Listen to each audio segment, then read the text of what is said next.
At 6:42 a.m., the emergency line rang with a call that would soon unravel into a chilling deception. The dispatcher answered calmly, as trained. On the other end of the line was a young man struggling to speak through sobs. His breathing was uneven, his voice breaking as he tried to explain that his girlfriend was missing. He said her name again and again, as if repeating it would somehow bring her back. "She didn't come home," he cried. "She left last night and never came back. Please, please help me." According to him, she was just 18 years old, a young mother. Life had not been easy for her, he said, but she was strong, responsible, someone who always checked in, always let people know where she was going, especially because of her children. That was why her disappearance felt so wrong. The dispatcher asked the standard questions. When was the last time he saw her? What was she wearing? Did she take her phone? Did she have anywhere she might go? He answered without hesitation. He said they had argued the night before. Just a couple's argument, nothing serious. Voices were raised, emotions ran high, and she left the house to cool off. He assumed she would return after a while, like she always did. But she never did. He told the dispatcher he waited through the night, calling her phone over and over. No answer, no messages. When morning came and she still hadn't returned, panic set in. That was when he called police. Officers were dispatched immediately. When they arrived at the small residence, they found him sitting on the front steps, hunched over, elbows on his knees. His face was red. His eyes were swollen. He looked like a man who hadn't slept at all. Neighbors peeked through windows and stood quietly outside, watching as police spoke to him. Some recognized the couple. Some knew her as the young woman who always seemed tired but polite, often seen juggling responsibilities far beyond her years. Inside the house, officers conducted a quick walkthrough. Nothing appeared broken. No overturned furniture. No signs of a violent struggle. Her belongings were mostly there, clothes, personal items. But her phone and purse were missing. That detail supported his story. He told police she must have taken them when she left. But detectives have learned something important over the years. A scene that looks too normal can sometimes be the most suspicious of all. When questioned further, the boyfriend explained the argument again. This time, his tone was calmer, more controlled. "It wasn't a big deal," he said. "Just stress. Money. Life stuff." Officers asked what time she left. "Late," he replied. "I don't know, maybe around 9. Later, when another officer asked the same question, the answer changed slightly. "Closer to midnight," he said. It wasn't a major contradiction, but it was noted. Police asked why he didn't report her missing immediately. "I thought she'd come back," he said quietly. "I didn't want to overreact." That answer made sense on the surface. But to experienced officers, something about his demeanor didn't match his words. He cried often, but only when people were watching. When left alone, his face went blank, detached. Still, at this stage, there was no evidence of a crime. A missing persons report was filed. Her family was notified. Within hours, her photo spread across social media. Friends shared posts asking for help. Community members volunteered to search nearby areas. The boyfriend stayed visible. He spoke to family members. He answered questions. He told the same story again and again. "I just want her home," he said. But detectives began doing what they always do, quietly verifying every detail. They pulled phone records. They spoke to neighbors. And slowly, the cracks began to appear. One neighbor recalled hearing loud arguing late the previous night. Not just raised voices, but shouting. Another remembered a sharp sound sometime after midnight. A loud bang. At the time, they assumed it was a door slam or something falling. No one thought to call police. Detectives also learned something else that didn't sit right. Despite being a young mother with heavy responsibilities, she had never disappeared before. Not overnight. Not without telling someone. Not without checking on her children. Her family insisted this behavior was completely out of character. She wouldn't just leave, one relative said. She loved her kids too much. Investigators returned to the boyfriend with more questions. This time, his answers were slower. They asked how many times he had called her phone overnight. Too many to count, he said. But when phone records were reviewed, they told a different story. There were calls, yes, but not as many as he claimed. And there were long stretches of silence, hours where his phone showed no activity at all. That raised an eyebrow. Even more concerning was his location data. During the early morning hours, when he claimed to be pacing, searching, and worrying, his phone showed movement away from the home. Not briefly, not randomly. It showed him traveling several miles out of the neighborhood. When confronted with this information, he didn't deny it.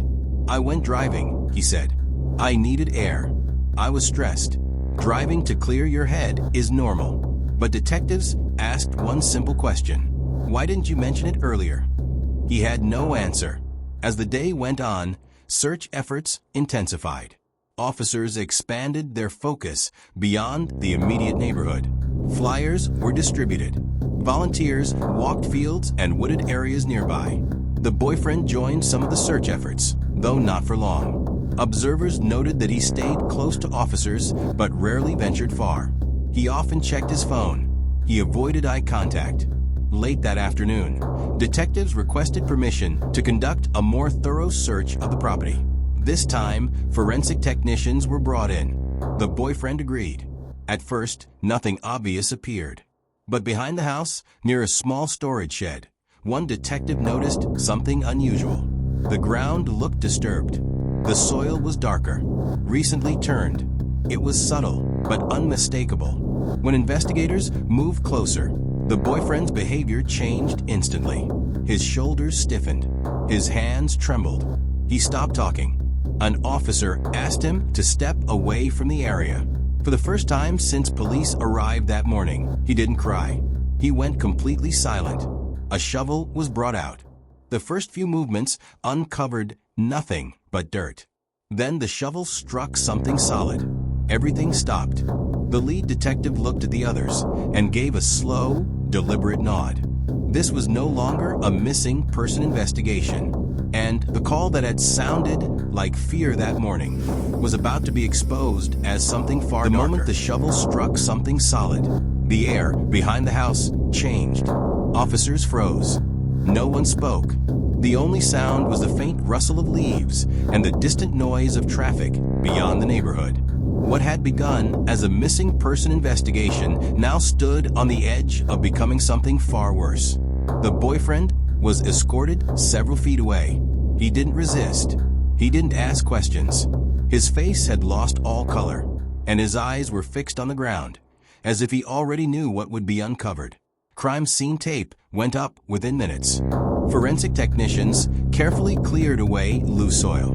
Each movement was deliberate, methodical. This wasn't panic anymore, it was procedure. And procedures are followed only when investigators believe they are standing on the truth. As more dirt was removed, it became clear that the ground had been disturbed recently. The soil layers didn't match the surrounding earth. Someone had dug here not long ago and tried to hide it. Detectives exchanged glances. The boyfriend was placed in the back of a patrol car, not under arrest yet, but no longer free to leave. An officer read him his rights anyway, just in case. Inside the house, another team began a second, deeper search. This time, they weren't looking for signs of absence. They were looking for signs of what had been erased. Using forensic lighting, technicians examined walls, floors, and furniture. At first, nothing appeared unusual. The house was clean, almost too clean. Then a faint reaction appeared under special lighting near the living room floor. It was subtle, nearly invisible to the naked eye. But to trained eyes, it meant one thing. Something had been cleaned. Detectives began reconstructing the timeline. They knew the argument had happened the night before. They knew neighbors had heard raised voices and a loud sound sometime after midnight. They knew the boyfriend's phone showed him leaving the area during the early morning hours. Now the question wasn't if a crime had occurred. It was when and how. Back outside, investigators uncovered enough to confirm their fears, but protocol required patience. They halted digging and secured the area for a full forensic excavation the following morning. As night fell, the property was sealed off. Police vehicles remained stationed outside. Floodlights illuminated the backyard, casting long shadows against the fence and shed. The neighborhood buzzed with whispers. By morning, the news had spread. What began as concern turned into dread. Family members arrived, held back by officers. They searched investigators' faces for answers, any sign of hope. None came. Detectives spent the night reviewing evidence. Phone records showed inconsistencies everywhere. The boyfriend's calls didn't match his story. His texts didn't reflect panic. And there was something else, something more disturbing. A single message sent hours after the argument. Not to her, but to a friend. It read simply, "I messed up." No explanation, no follow-up, just silence. When detectives questioned him about the message, his explanation was weak. He claimed it referred to the argument, that he felt bad about yelling. But the timing didn't line up. The message was sent after neighbors heard the loud bang. After the phone, activity stopped. After the location data showed him leaving the area. Investigators also looked into the firearm registered in his name. He admitted owning one, claimed it was locked away, claimed she didn't like guns and stayed away from it. But forensic testing would later reveal that the firearm had been discharged recently. The following morning, the excavation resumed. This time, the discovery was undeniable. The remains were found shallowly buried, wrapped hastily, as if whoever buried them had been racing against time. The body belonged to the missing young mother. There was no longer any question. This was homicide. Detectives notified the family. Grief poured out in waves, screams, collapses, disbelief. Officers stood silently, giving space, knowing there was nothing they could say that would soften this moment. The boyfriend was taken to the station for formal questioning. He arrived no longer crying, no longer shaking. He was quiet, too quiet. In the interrogation room, detectives laid everything out carefully. This wasn't an ambush. It was a slow tightening of the truth. They asked him to explain the argument again. He told the story almost mechanically. They asked him why his timeline changed. He shrugged. They asked him why neighbors heard a loud bang. He said he didn't know. They asked him about the disturbed soil. Silence. Detectives let the silence sit. That silence stretched into minutes. Finally, they asked him directly, "Did you hurt her?" His jaw tightened. "No," he said. They showed him the phone records. He said they were wrong. They showed him the location data. He said phones glitch. They mentioned the firearm. He looked away.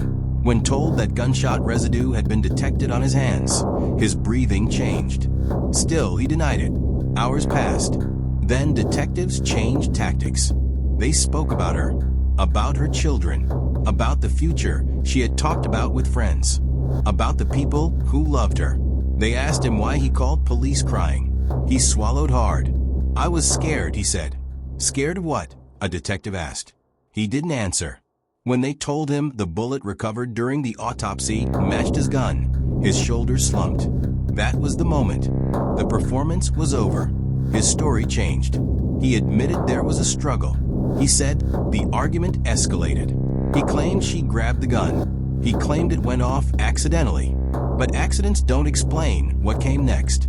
They asked him why he buried her, why he cleaned the house, why he waited until morning to call police. He had no good answers, only excuses. He said he panicked. He said he didn't think. He said he loved her. Detectives listened without interrupting. Then one of them asked a final question. If it was an accident, why did you lie from the very first moment? He stared at the table.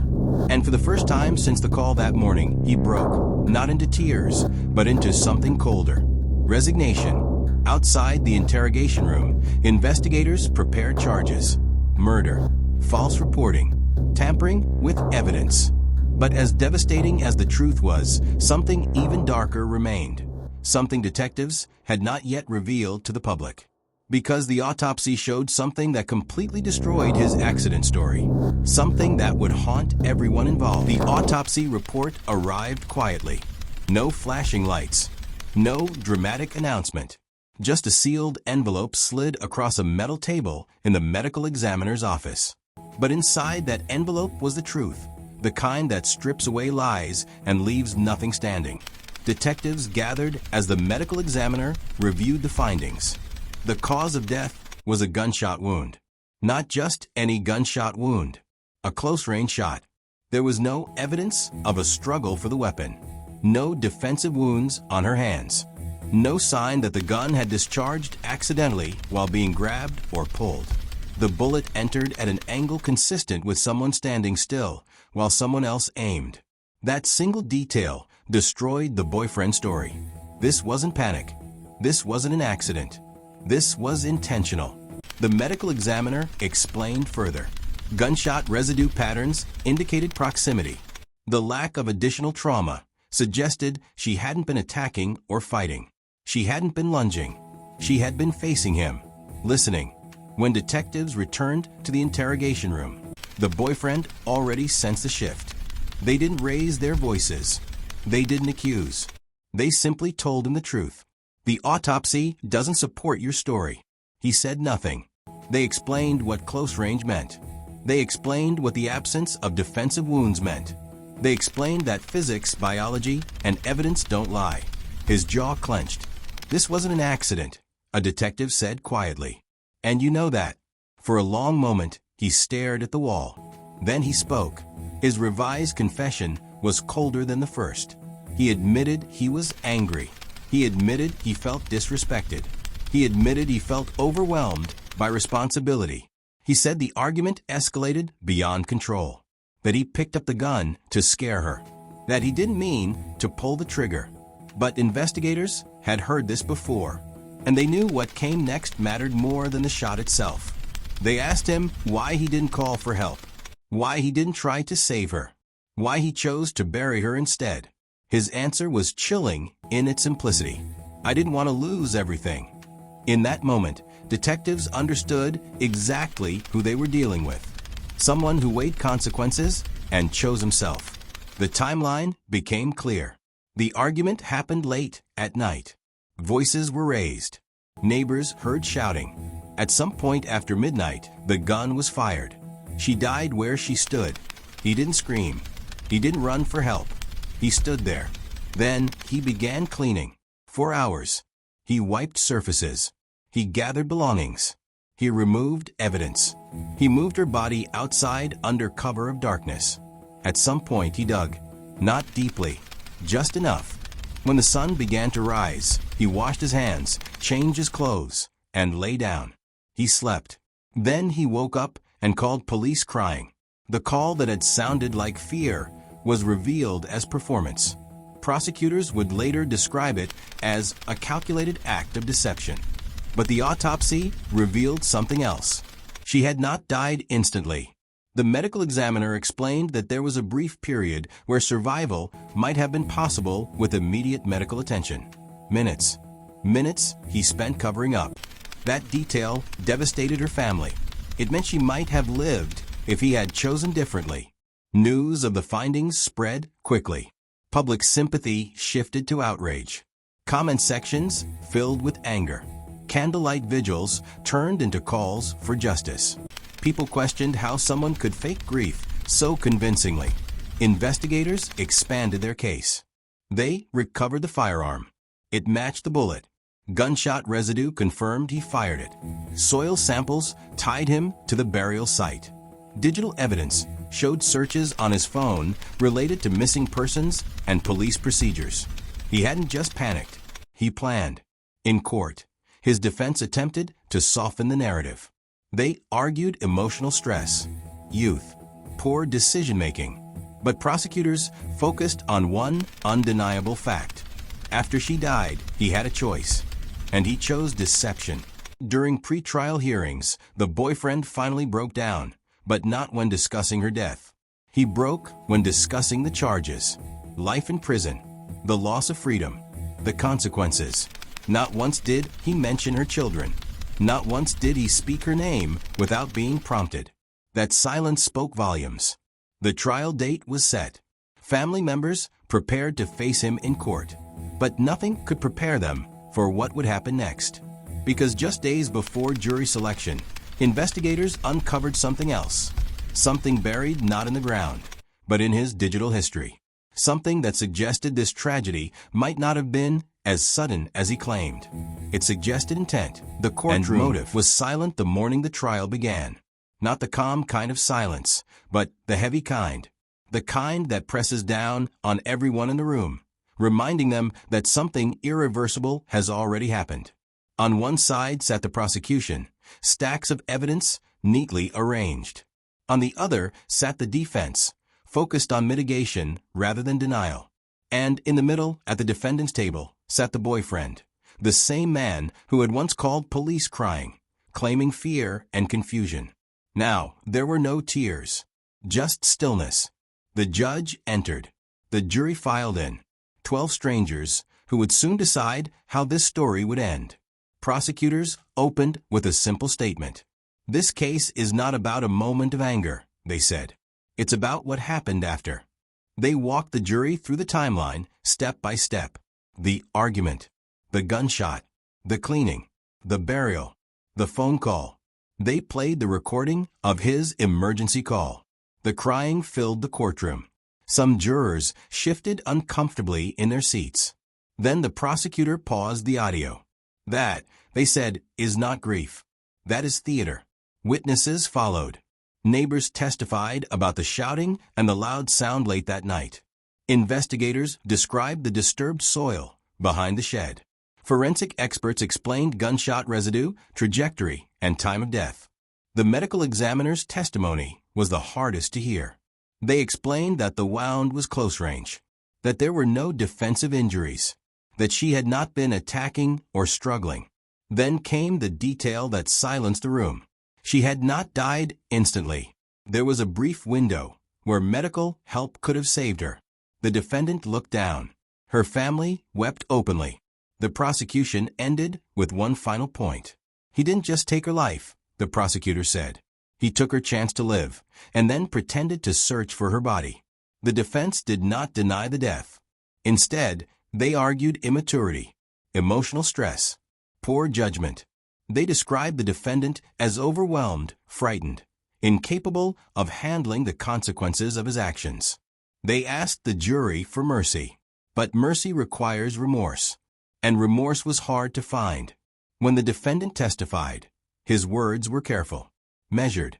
He spoke about panic, about fear, about not thinking clearly. He spoke more about himself than about her. When asked about her children, his voice faltered, but only briefly. The jury noticed.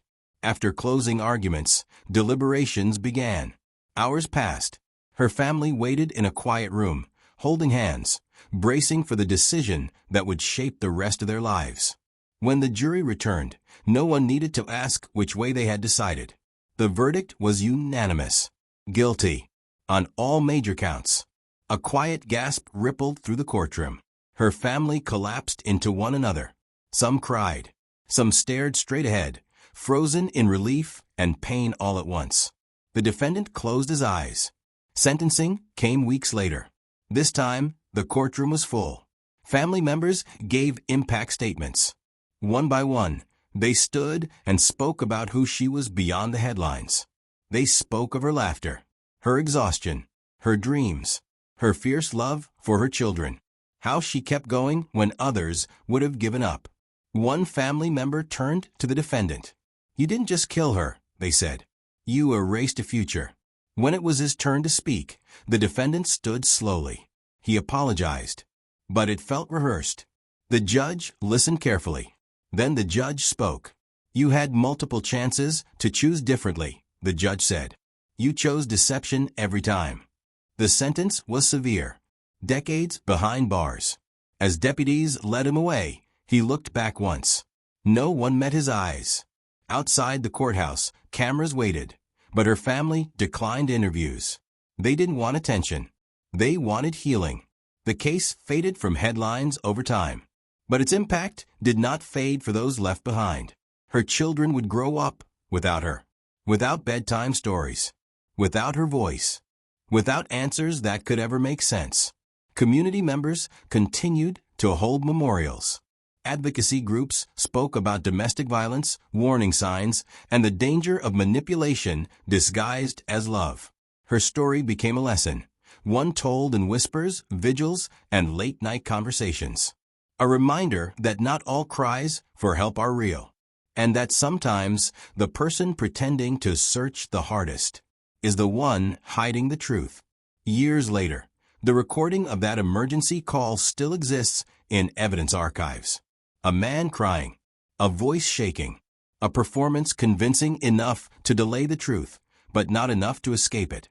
Because evidence doesn't feel, it doesn't sympathize, it doesn't get fooled by tears. And in the end, it told the story exactly as it happened.